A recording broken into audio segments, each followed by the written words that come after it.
Olá, galera, tudo bem? Eu sou a professora Fernanda Landim e hoje eu vou falar um pouquinho com vocês sobre misturas. Existem dois tipos de misturas: as misturas homogêneas e as misturas heterogêneas. Vamos lá. As misturas, elas também podem ser chamadas de dispersões. Por quê? Porque o material ele vai ficar disperso dentro dessas misturas, tá?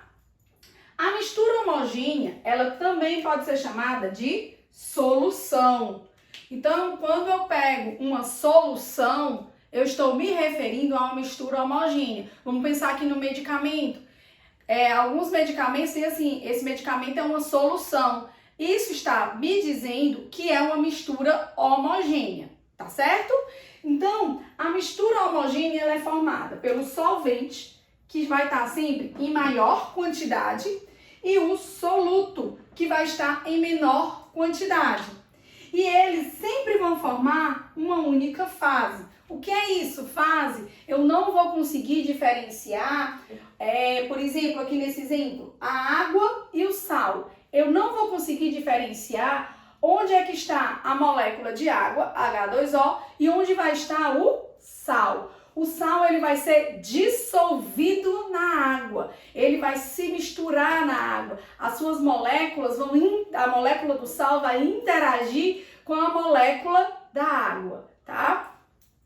E as misturas heterogêneas, elas são chamadas de suspensão. Por que ela pode ser chamada de suspensão? Ora, se ela é uma mistura heterogênea, os materiais eles vão ficar suspensos dentro daquela mistura. E suas moléculas não vão interagir entre si. Elas são insolúveis entre si, né? Eles não vão interagir. As moléculas que vão formar a mistura heterogênea não interagem entre si. E aí eles podem formar mais de uma fase. 2, 3, 4 fases.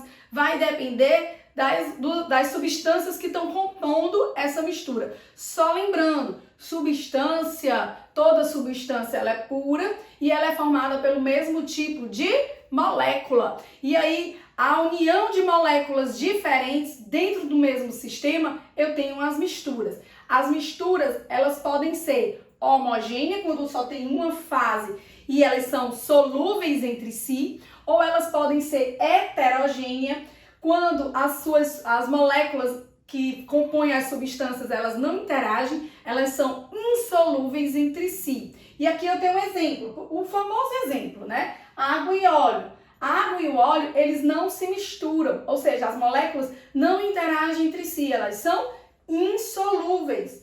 E aqui eu observo duas fases, a fase do óleo e a fase da água, ok? Bem, agora eu vou explicar para vocês um pouquinho sobre as dispersões coloidais, tá bom? Então, além das misturas homogêneas e heterogêneas, ou seja, das dispersões homogêneas e heterogêneas, a gente também tem as dispersões coloidais, os colóides. O que é isso?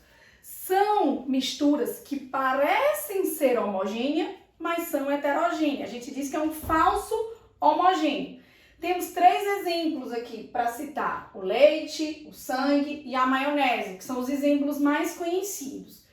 Gente, quando acontece um ferimento e começa a sangrar, a gente não consegue diferenciar naquele exato momento ali o plasma sanguíneo, né, e os materiais que vão compor o sangue, né, os fragmentos de células, os glóbulos vermelhos, a gente não consegue visualizar.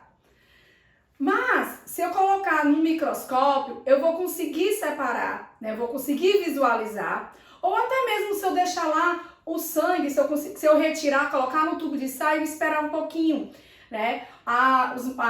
Os materiais celulares ali, eles vão ficar no fundo por ser mais denso, mais pesado, e o plasma sanguíneo ele fica em cima. Então, ela é uma mistura homogênea, Então, ele é uma mistura heterogênea, mas a gente tem a impressão de que ele é homogêneo. Assim também acontece com o leite e com a maionese. Galera, para concluir, eu vou falar um pouquinho com vocês sobre densidade. Densidade, ela é uma relação existente entre a massa e o volume do material, tá? resumindo, a nível de Fundamental 2, vamos associar da seguinte forma. Quanto maior for a densidade, maior vai ser o peso. Quanto menor for a densidade, menor vai ser o peso. Por exemplo, eu tenho 3 substâncias. A substância A, ela tem 1,36 gramas por mililitro. A substância B tem 0,77 gramas por mililitro. A substância C, 1 grama por mililitro. Digamos que seja uma questão, uma atividade, e aí na questão ela diz o seguinte: as substâncias A, B e C são insolúveis entre si. Ora, se ela é insolúvel, ela vai formar uma mistura heterogênea. Professora, por que mistura? Porque eu tenho a substância A, a substância B e a substância C. Eu tenho 3 substâncias dentro do mesmo sistema. Então, eu formo uma mistura. E se essa mistura está me dizendo aí, né, a questão está me dizendo que essas substâncias são insolúveis entre si, as suas moléculas não vão interagir. Então, vai formar uma mistura heterogênea. Eu posso até te dizer de quantas fases. 3 fases. A fase que vai representar a substância A fase da B e a fase da C. E aí, a questão vai pedir para você colocar, por exemplo, fazer uma coluna de densidade. Como assim, uma coluna de densidade? Ela vai querer que tu coloque dentro de uma vasilha, representando uma vasilha, ou um tubo de ensaio, um Becker, um Erlenmeyer, enfim. Se eu colocar essas 3 substâncias, quem vai ficar mais lá embaixo, quem é o mais pesado, e quem vai ficar mais lá em cima, que é o mais leve. Aí a gente vai na tabelinha e olha, ele tem uma maior densidade, então ele vai ficar aqui, mais no fundo do tubo de ensaio. Depois eu tenho C, que tem 1 grama, né? Ele é mais pesado que B, mais leve que A. Então ele vem aqui para o meio. E lá em cima, mais leve, ou seja, com menor densidade, menor peso, eu tenho o B com 0,77 gramas por mililitro. Bem, espero ter ajudado, tá, nesse resumo sobre misturas homogênea, heterogênea e coloides. Até a próxima, galera!